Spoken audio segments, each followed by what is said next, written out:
Барлықтарыңызға сәлем. Мен сіздерге өзімнің басымнан өткен бір оқиға айтып берейін. Бұрын мен қыздар отыратын бір группада отыратын едім. Ол кезде менің 2 қызым бар, жолдасыммен бөлек тұрамыз. Жаңағы группада бір әйел жылап, дауыстық хабарлама жіберді. Қиналып жүрмін, үйімнен мамам қуып шықты, өзімнің балам 5 жаста, тіпті болмаса күйеу тауып беріңдер, тие берем. Өзі семіздеу болғаннан кейін өзін жек көреді екен. Содан мен оны аяп, өзімнің қалама шақырттым. Бәрібір жолдасым вахтаға кетіп қала береді, үйіміз кең, 4 бөлмелі деп шақырам. Жолына бәріне ақшасын өзім берем, аяғаннан кейін. Әйел женская солидарность деген ғой. Жолдасым вахтадан 3 күннен соң келетін, ана әйел де сол кезде келді, екеуі бір уақытта келді. Сонымен 3-4 күннен кейін қызыммен екеуі келеді. Қыз екеуі.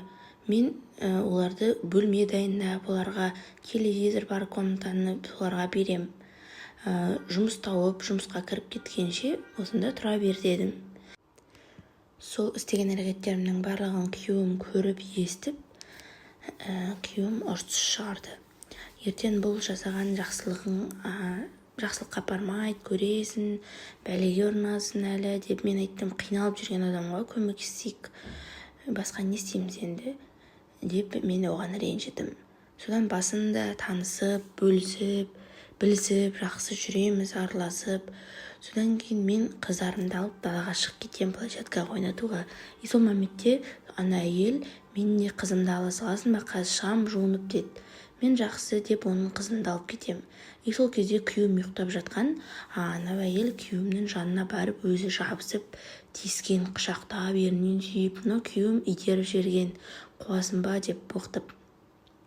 Сосын ана әйел қоймай күйеуімді соблазнить етеді, солай екеуі болады сол кезде. Оны мен ең артынан білем.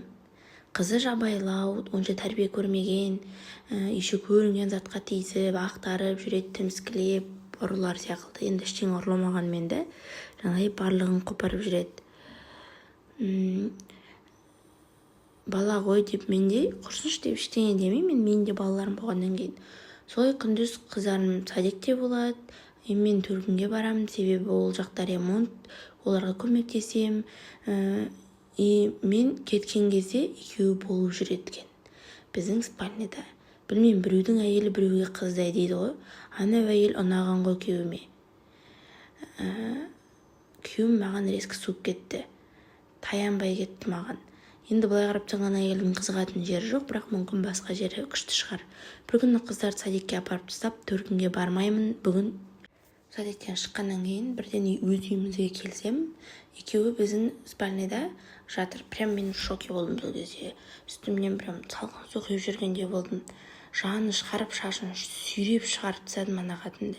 Күйеуім соны жақтап өліп барадыр. Сонымен қоса кетіңдер екеуі, шығыңдар дедім. Киімдерін жинап кетіп бара жатыр күйеуім. Сонда мен прям шоке болдым. Ойлаңызшы, біздің екеуміздің ортақ 2 баламыз бар. Үйленгенімізге 20 жылға жуық уақыт болған. Күйеуім осындай қайдағы жоқ бір келген кеткен қатынның көзінен кетіп барады. Сонда некелі жарың қыздарың какой-то бір әйелге айбастап кеткені ма дедім. Сөзім жоқ. Ана әйелдің комнатасын барып шашып қиратам бөшімді алып, киімдерімді жинап төркінге барайын деп жатсам, дымда алтыным болмапты. Ана қатын ұрлап кеткен екен. Сразу үстінен арыз жаздым. Тура тауыпты.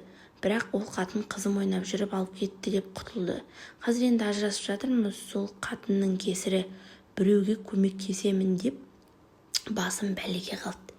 Күйеуіммен соңғы рет сөйлесуге жолыққанда осының бәрін өзі айтып берді. Басында келіспедім, бірақ басым істемей қалай жатып қойғанымды білмедім деді. Бірақ ол әйелден бас тарта алмайтынын айтты. Сөйтіп мен жылап қалдым, байымды тартып алып кетті. Менен пана сұраған әйел, қазір үйге қамалып отырмын, ешқайда шыққым келмейді, аппетитім де жоқ, өмірде ештеңе маған қызық емес. Сонда мен сабақ алғаным, негізі сенен көмек сұрамаған адамға көмектесудің қажеті жоқ. Мейлі ол тіпті көмек сұраған болсын, мысалы ол сіздердің өмірлеріңіз үшін үшінші, третий лишний адам орысша айтқан кезде. Сондықтан да ең дұрысы жаңағындай осындай келген кеткен адамдарға көмек бермей қойған дұрыс.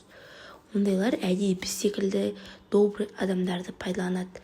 Біз секілді добрый адамдардың арқасында өздерінің өмірлерін дұрыстап алады. Мысалы, қараңызшы, маған кез келген күйеу тауып беріңдерші, любой еркек болса болды деген әйел менің өзімнің күйеуімді тартып алды. Менің Құдай қосқан күйеуімді тартып алып, ақыр сонда мені өзінің жағдайында етіп тастап кетті. Сондықтан да өмірде ешкімге көмектесуге болмайды. Не делай добра, не увидишь зла деген біздің орыстарда сондай мақал-мәтел бар. Твоя же доброта тебя и погубит деген. Енді қазір ешкімді аямайды, бастысы өзіне ғана сену керек. Көз алдыңда көшеден келген сұрқия әйелмен қиянат жасаған еркек сымақтан құтылғаныма да мен қуанам. Сол үшін бөтен әйелді үйлеріңізге кіргізбеулеріңізді сұраймын. Енді мүмкін біреулеріңіз айтарсыздар, ол әйелдің кінәсі жоқ, күйеуінің кінәсі жоқ, оның барлығына өзің кінәлісін алып келген деп. Бірақ мен қанша жерде неше әйел алып келсем де, менің күйеуім маған адал болса, менің күйеуім мені ғана сүйіп, мен деп ғана тұрса жүрегі, онда ол ешкімнің соблазнять еткеніне, ешкімнің жаңағындай жырпылдағанына назар аудармайтын еді. Себебі бұл жерде енді шапалақ не дейді, бір қолмен ғана соғылмайды дейді ғой. Сондықтан да сіздерге де айтарым, осы менің өмірлік қателігімнен сабақ алыңыздар. Конечно, бұл ситуациядан кейін менің күйеуімнің ата-анасымен де сөйлестім, өз ата-анаммен де сөйлестім. Әрине, менің төркінімнің жағдайы жақсы, мен төркініме кетіп қалсам да болады, бірақ арада текке қиналып менің екі қызым жетім қалып қойды, тірі жетім қалып қойды. Мен өзімнің әке-шешемнің үйіне де бара салсам болады. Ол үйде маған киім табылады, үй табылады, жататын жер тамағым бәрі табылады. Өз үйімнің менің жағдайлары жақсы, әлеуметтік жағдайы. Просто мен қалай айтсам екен, ішімде бір үлкен ыза, реніш, өкпе қалып қойды да, сол адамға деген. Енді мен барлық еркектерге сенбейтін болдым. Маған күнде сүйем, сені жақсы көрем деп екеуміз бір жастықта жатып, соған тамақ істеп беріп жүрген адамым мені какой-то бір келіп кеткен әйелге айырбастап жіберді. Әрине, өзімнің өміріме өкпелімін, бір жағынан обал, жүрегім ауырып кетті деп айтарсыздар, бірақ енді бұл шынайы өмірде болатын оқиға. Сондықтан да ешкімге, тіпті қойындарыңызда жатқан күйеулеріңізге, әйелдеріңізге деп те айтады ғой. Мен мүмкін білмеймін, енді басына өзімнің өтпегеннен кейін мүмкін басқа еркек келсе мен ондай әрекет жасамас па едім, себебі мен күйеуімді жақсы көремін, біздің арамызда үлкен махаббатпен үйленген болатынбыз. Менің қателігімнен сабақ алыңыздар. Осымен менің әңгімем аяқталды. Қазіргі таңда мен әлі тұрмыста емеспін. Ана кісілердің балалары бар деседі. Бірақ мен олармен өмірімде ешқашан одан кейін кездесіп көрген емеспін. Қазақша каналға қолдау білдіріп, лайк басып, подписка жасап кетіңіздер. Алда тағы да өмірден алынған оқиғаларды бөлісетін боламын сіздермен.